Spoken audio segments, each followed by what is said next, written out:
क्या हुआ जब कैलाश पर्वत पर चीन ने उतारा हेलीकॉप्टर, फिर जो हुआ उसके बाद चीन सरकार ने डरकर हमेशा हमेशा के लिए कैलाश पर्वत पर चढ़ाई पर पाबंदी लगा दी। लेकिन ऐसा क्या हुआ था चीन के साथ? दरअसल दोस्तों, कैलाश एक अद्भुत रहस्यमयी पर्वत है।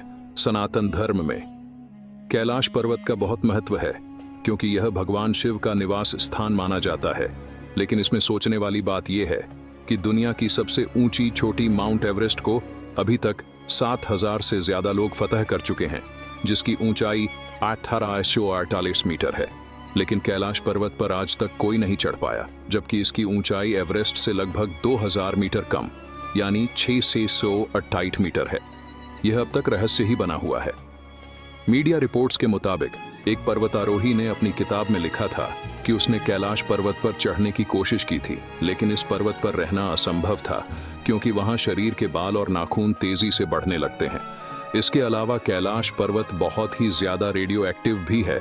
लेकिन असल राज तो जब खुला जब चीन के वैज्ञानिक हेलीकॉप्टर के साथ ही कैलाश पर विजय पाने गए थे।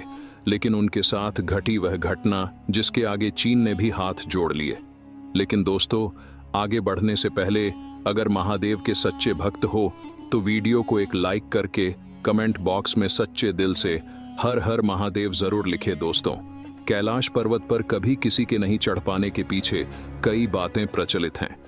कुछ लोगों का मानना है कि कैलाश पर्वत पर शिव जी निवास करते हैं और इसीलिए कोई जीवित इंसान वहां ऊपर नहीं पहुंच सकता मरने के बाद, या वह जिसने कभी कोई पाप न किया हो केवल वही कैलाश फतह कर सकता है। ऐसा भी माना जाता है कि कैलाश पर्वत पर थोड़ा सा ऊपर चढ़ते ही व्यक्ति दिशाहीन हो जाता है।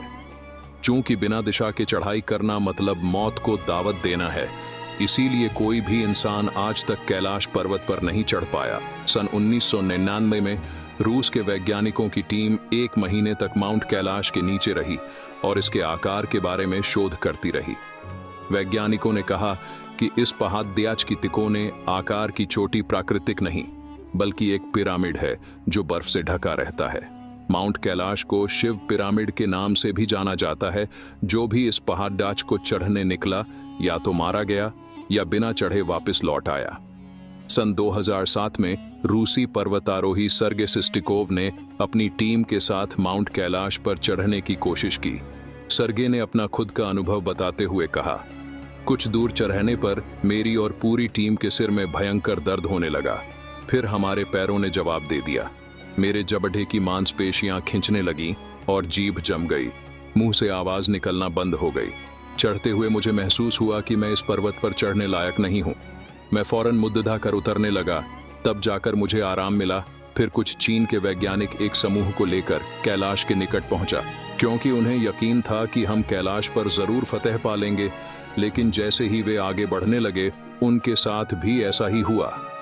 वे सभी लोग दृष्टिहीन हो गए, मानो उनके सामने कोई चमत्कारिक बदल छा गए हों। उनके नाखून तेजी से बढ़ गए। उन सभी को सिर भारी भारी सा लगने लगा। तभी उन्होंने अपने दिमाग का ज्यादा इस्तेमाल करना चाहा और एक हेलीकॉप्टर में सभी वैज्ञानिक सवार हो गए और कैलाश की ओर दोबारा से निकल पड़े। लेकिन दोस्तों, कहते हैं कि इंसान चाहे कितने भी बड़े कारनामे कर ले, लेकिन वह भगवान और प्रकृति से नहीं जीत सकता। जैसे ही चीनी वैज्ञानिक हेलीकॉप्टर से ऊंचाई की ओर जाने लगे, तभी एक चक्रवात सा आ गया।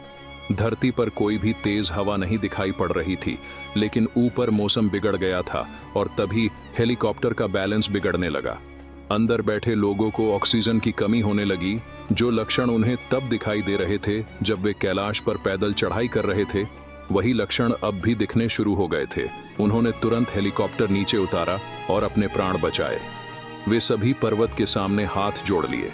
फिर चीनी सरकार ने पर्वत पर जाने पर बैन लगा दिया। कर्नल विल्सन ने भी कैलाश चढ़ने की कोशिश की थी।